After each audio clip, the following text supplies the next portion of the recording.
Welcome back to your nightmares, my children. This is Mr. Midnight speaking. I welcome you all to my humble abode. Today, we'll be looking at 3 scary cult stories to make you all want to join a cult. Why don't you all join my demonic cult? It'll be fun. Let's begin. But before we do, make sure you like and subscribe, because if you do not, your initiation will be without your consent. Mwahaha. So now buckle up and always remember, the darkness always follows. I will now leave you with my narrator, so enjoy. My best friend turned out to be a cult recruiter. 3 years ago, I thought I joined an amazing church. I was never a Jesus freak and in fact used to make fun of them as a kid, referring them as Bible thumpers. During college, that changed. I felt the need to form a relationship with God after the deaths of close family members. It couldn't have been better timing, because I ended up at a new school and a new job where I eventually met Joanna. Joanna was an instant friend. We clicked right away. We shared a passion for music. We're studying the same major and could talk for hours about anything. Joanna and I hung out for about 6 months before I started to notice anything out of the ordinary. Basically, I would never see her on the weekends because she told me she devoted them to her church and youth group.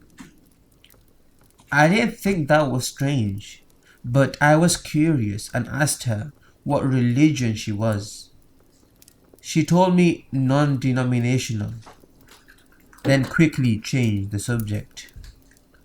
Joanna started showing up to work less and less, and she started missing classes. She was always tired when she did show up, or looked completely drained or out of it. Rumors around school and work were that she was on drugs. I knew that was false because both of us had a disdain for drugs and others who partied hard like that. Joanna had less and less time to spend with friends, so I rarely would see her.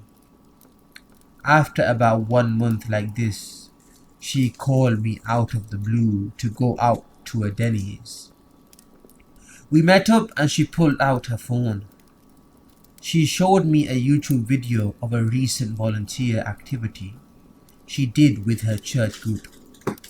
Joanna explained to me that she volunteered a lot at her church and it took a lot of her time up.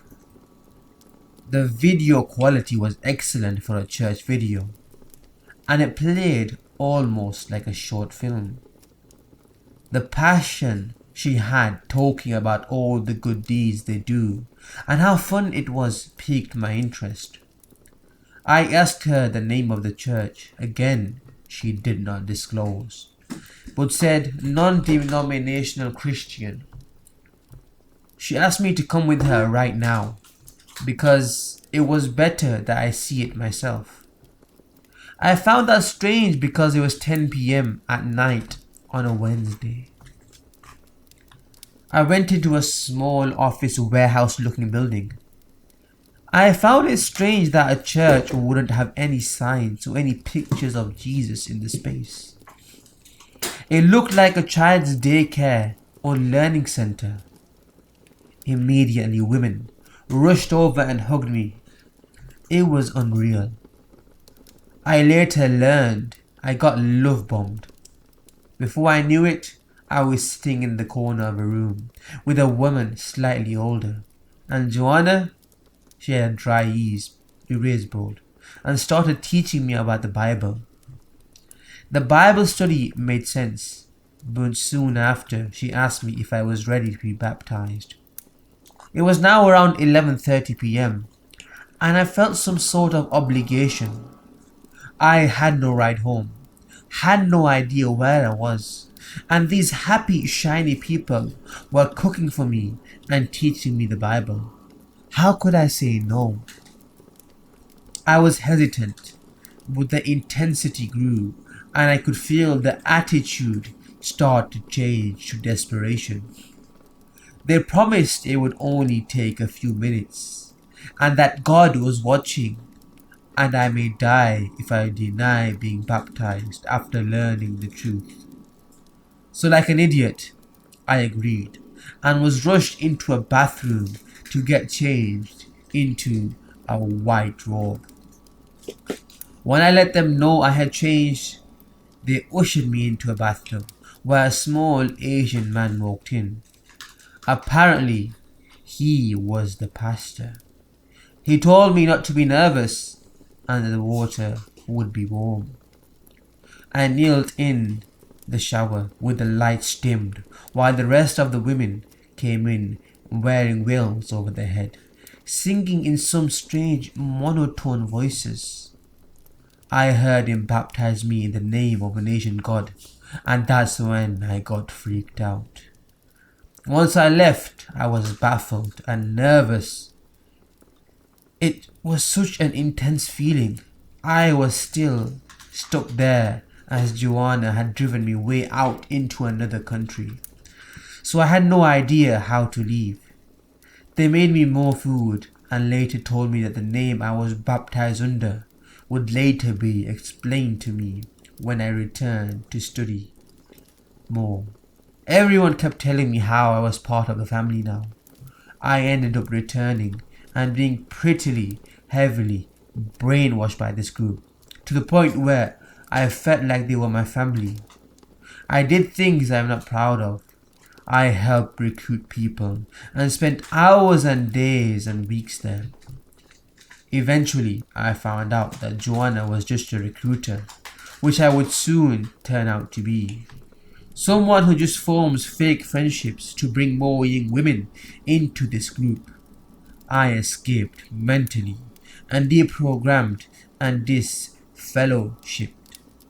It was a truly haunting experience that no young female should go through. I still see Joanna time to time with a vicious wolf pack preaching to women on campus and malls. I usually hide or run the other way. Joanna, let's not meet ever again. My run-in with a cult. Alright, this is my first time trying to tell this story. Bear with me. I live in a rural part of Kentucky. There's not much to do here for a couple of bored teenagers. You always hear about local urban legends. Every town has one or two. My town is no different. Kentucky has a cult presence. I leave these two links here so you can see for yourself. This is just the tip of the iceberg. There's a distillery in a remote part of the area. It sits by the Kentucky River on a stretch of road out in the middle of nowhere. Kids in the area love to throw parties there. One of my friends, Jay, was one of these kids. Jay moved to our school in the middle of the year. He knew everyone and everyone knew him. During a dull maths lecture, Jay and I start talking about local myths surrounding the area. There are quite a few. Jay starts telling me about a distillery he used to throw parties at. He says that he's heard rumors that a cult meets there, and continues to tell me weird experiences he has had there. Everything from dolls being nailed to the walls inside the distillery, to a homeless guy shooting at him down there. I decide I wanted to check it out. Jay, a few friends and I decide to go to the distillery the following weekend and explore the area around it. Our plan was for me to drive my car and Jay to drive his car. We had a total of 8 people going with us, and for me to follow Jay there. Friday comes, and the whole day at school, we were getting psyched up for our trip. At about 10 that night, we all meet and saddle up. I follow Jay in his car with my 4 passengers, and Jay drives his car with 2 passengers. We drove for what seemed like forever. About 45 minutes pass. I didn't even know if we were in the same town. Jay turned his car onto a little 2-lane road. This road seemed pretty normal. No sign of anything out of the ordinary. I kept following Jay's car down this road for about another 5 minutes. That's when things started getting weird. The road got smaller and we passed a street sign that just had the word Hell spray painted on it. We passed a couple houses that had a weird red lights on the inside and a few houses that looked like they were falling apart. A little bit further, we passed the distillery and took a left up another holler. This road was even crazier. It was almost straight up a mountain with no guardrail on the side. If we were to swerve off this road, we were dead. We get to the top of the hill and keep following this road until we came upon a gravel driveway. Jay stopped his car. "This is it," he said as he got out of his car and walked over to mine. I noticed some strange things right off the bat. The driveway led up to a huge house surrounded by trees. In the trees, I noticed ropes hanging from them. They looked like nooses. There were signs posted everywhere about shooting anyone who came on the property. I also noticed a weird rock formation in a clearing of trees off the side of the road. Almost like a Stonehenge type deal. After talking to Jay for a little while about the route we were taking to go back home, we noticed lights coming down the drive. A few of them. "Drive! Drive!" Jay shouted as he took off back to his car. I immediately floored it. I left Jay and his passengers in the dust. I almost hit 3 deer that jumped out in front of the car. My buddy in the back seat started asking us if we seen those things behind us. I asked him what he was talking about, and he said that there was what looked like dogs in the road behind us. He said that they looked like dogs, but were way too big to be dogs. We got back to town and stopped at a Waffle House to rehash what just happened. Jay said that he seen a few dirt bikes and ATVs coming down the drive and didn't want to be around when they got down there. Could this have been the cult everyone was talking about? I may never know. If it was, let's not meet again. Stories from inside a cult. Let me just start off by saying that I've never been an entirely normal person. I'm doing this for my sister. These are my diary entries from my time in a cult. February 10. Mum called today. Sarah's in a real pile of shiz apparently. She joined this weird religious group several months ago. At first it was just meetings and potluck dinners. Then we stopped hearing from her for days at a time, which turned into weeks. This is very unusual for my family. My mother, sister and I have always been tight, more so since my dad left 10 years ago. We haven't heard from Sarah in 3 weeks. Mum is starting to freak out hardcore.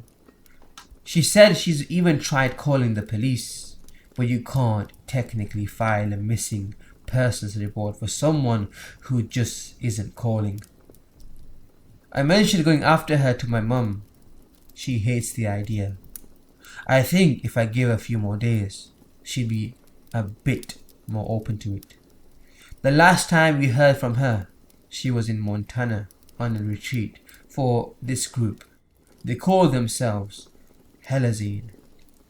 I forced the name out of her one night at the bar, just as she first started getting involved with the group. Google tells me this has something to do with the ancient Greeks, but I don't get why Sarah would be involved with a group like that. There's not a lot I can do for now. February 12. Mum finally cracked. She gave me her blessing to head to Montana to see if I could pick up the trail. Maybe she's still at this retreat and hasn't been able to call. Either way, I'm picking up my freelance writing job and heading to Hopetown, Montana. Packing sucks. February 13. Made it to Hopetown. I rented a cheap hotel room, but it has heating and that's really all I care about. Okay, I lied. I just found a roach in my room. I care, but I can't afford anything better on a writer's salary, so I'll have to tough it out. I'm going to start my search for Sarah tonight. Ask around at the local restaurant about Helazade. Surely with a town this small, someone should have heard about them. So I just got back from the local diner. Food sucked, but the strangest thing happened. First off, hardly anybody would look at me, even the waitress. I had to stop to talk to the old man sitting in the booth next to me.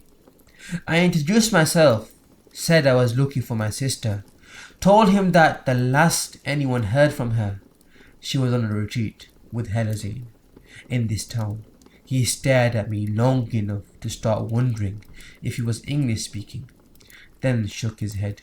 He got up in the middle of his meal and just left. He left all of his food and everything. It was the strangest thing I've ever encountered. I tried asking the waitress, but she literally ran off into the kitchen and refused to speak to me after that. 3 a.m. I was just awoken by a knock at my door. Given the late time, I was slow to get to the door. When I looked through the peephole, that old guy I tried talking to at the diner was standing there, looking like he was about to jump out of his own skin. When I opened the door, curiosity winning out over precaution, a blast of what smelled like whiskey hit me full in the face. The crappy blue hotel lights flickered in the hallway, making him look slightly demonic. He placed a piece of paper in my hand with an address and a time on it, not meeting my eyes, and then turned away and ran off. I have no idea what this address is for, but it obviously has something to do with Sarah. Or he's sending me to a murderer's house to be chopped into small pieces. Either way, I don't have much of a choice. Needless to say, this is a weird town. I need to find Sarah and get the hell out. Update. I woke up early this morning, February 14, and decided to try and hack Sarah's Facebook. I figure Facebook is the mecca of her social media presence, and it's not as public as Instagram or Twitter. People don't like to splash cult knowledge all over the internet, just a guess. I know my sister pretty well, but I haven't been able to get it yet. I'll keep working on it and put up what I find later today. After my date on the note I got last night, hopefully I'm not dead by then. Remember, the whole murder thing is still entirely possible. February 14 continued. Oh my god! Or should I say gods? 2 major things happened. I managed to hack Sarah's Facebook. I didn't find anything alarming with the exception of one personal message. It was from a guy named Jared, a casually normal name. The account is deactivated now, or I would have messaged him myself. The message itself was just a single phrase, Ganoti Seutan. Google, always the ready scholar, tells me it means know thyself. Why Sarah would have someone named Jared messaging her such a thing, I have no clue. But it's a start. And I have a name I can use. The second event is the meeting. If you could call it that, I went. I packed pepper spray in my boot, just in case. I followed my GPS to the address the old guy gave me. It's about 20 minutes away from the hotel in the middle of nowhere. As I drove farther into the woods, the dread I felt blossomed into full-blown fear. But I kept driving. I had to keep reminding myself, I'm doing this for Sarah. I got to the location. It was an old run-down building that looked like a church. It didn't look like anyone had used it for years, given the sun was setting and the light wasn't very good. It looked like some of the windows were boarded up, and the community garden by the gravel parking lot was overrun with weeds. There weren't any other cars in the lot, and I started to feel like driving out to the middle of nowhere had been a bad idea. Of course, I had also made the idiotic decision of not letting Mum know where I was going. I hadn't wanted to worry her. Just as I was getting back into my car to leave, a van pulled up next to me in the lot. A short guy got out and walked towards my beat-up Honda. He looked normal. Brown hair, green eyes, no features that screamed serial killer. I casually reached down to grab the pepper spray and held it tight anyway. The guy approached me but didn't say a word. He just stared at me for the longest time. I started to panic, torn between spraying him in the face and running or trying to ask him where my sister was. Something in my gut kicked up, screaming at me it would not be a good idea to bring Sarah up. After what felt like forever, he started to turn away, his face expressionless. I knew I had to do something. The chance of finding Sarah slipping away from me every second I stalled. I blurted out the first thing that came into my mind, the words in that message I read from Facebook, Ganoti Siotan. I hoped I pronounced it right, and without seeming terrified of speaking words whose weight I knew not, he stopped and turned to look at me. Suddenly, a warm smile broke across his face, and he seemed excited. He repeated the phrase back at me and moved to clasp my hands in his, almost as if we were shaking both hands. When he felt the pepper spray in mine, he chuckled. Tomorrow, 8 p.m. He also gave me an address. I guess I passed whatever test that was. I'm back in the hotel room now, trying not to panic over what I might have gotten myself into. I keep having to remind myself that I'm doing it for Sarah, but doubt keeps me wondering if I'm even on the right track. What if this is just another random religious group I happen to have stumbled on? In the same small town. Highly unlikely. Anyways, I'll stop rambling my fears out. I'm just nervous for tomorrow. I guess I should get some sleep. I need to be ready for anything. February 15. I'm back from the 8 p.m. meeting. I'm packing everything frantically and trying to write this quickly so they don't leave without me. The meeting was in some house close to town. There were a few other people there who looked like they also had no idea what was going on. We all sat in a circle and introduced ourselves. The leaders of the meeting asked us what our purpose was in seeking out those that had asked us to come here tonight. I guess I wasn't the only one who was given directions by a random person in an obscure location yesterday. The girl who went first said she was looking for something more in life for fulfillment. I was next. I decided that sincerely obscuring the truth can be the best form of lying. I introduced myself, saying that I don't really know what this was all about, but I was also looking for something to help complete my life. I lost someone a while back, someone that meant a lot to me. I needed help recovering from that loss. The whole thing felt like a AA meeting. Other than the semi-formality of the atmosphere, everyone appeared normal. The house was average, not creepy. I almost couldn't believe the weirdness of the abandoned church yesterday. After we had gone around the circle giving introductions, we were paired individually with leaders. I got paired with a girl who seemed really excited to be paired with me. Boring old me, a person she didn't even know. She bubbled with enthusiasm as she asked me all about myself, what I do for a living. After I gave her my mini life story, she asked me if I had any questions. Hell yes, I did. I asked her what the group is, what they do and practice. In answer to my question, she simply said, Grace, we're the type of people who like to help others find their way in life. We believe in fulfillment through the gods, that pleasing them helps us find our path. We would love to help you find your way. I think that you would fit in well here. I told her great. I couldn't wait. What was the next step? She told me, and I kid you not, the next step is the retreat. The point of this meeting was to find people who were emotionally ready to make the leap. She said she thought I was ready.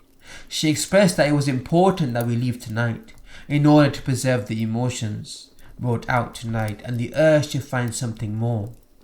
Basically, we needed to leave for this retreat before any new people could develop a sense of caution and change their minds about the whole thing. I played my part though and agreed to meet back at the house as soon as I grabbed a bag from the hotel with enough clothes to last a few days. I am only allowed to bring my phone and clothes. I'll try leaving my laptop with the front desk and ask them to ship it to my house. We'll see if it ever makes it home. I have doubts. I just called Mom to let her know everything. She went crazy when I told her about the retreat, yelling that it was a stupid idea. I agreed with her, but reminded her of Sarah, and that we really don't have other options. She said to hang on. She would fly up and we could go together. I told her no, that wouldn't work. The only way I got an in on this was from some random old guy who hooked me up with these meetings. I told her that bringing an outsider with me wouldn't grant me the same access. She agreed only after I promised to call her about any weirdness happening. She assured me that if she didn't hear from me within 12 hours, she'd be calling the police again. I've been thinking of the old guy from the diner. I haven't figured him out since I last saw him. He wasn't at any of the meetings. Obviously, he has some connection with this group. These people who call themselves Helazine. I haven't let slip that I know about the name. My gut instinct was to play dumb and everything about the meeting. We'll see if that ruse works long enough to get me through this retreat. I don't know if I believe in God or the gods, but if you do, please pray for me. I will update when I can. Well, my children, I thank you all for listening. I hope these scary stories about cults frightened you. I'll see you again very soon. So until then, love the darkness as it always follows.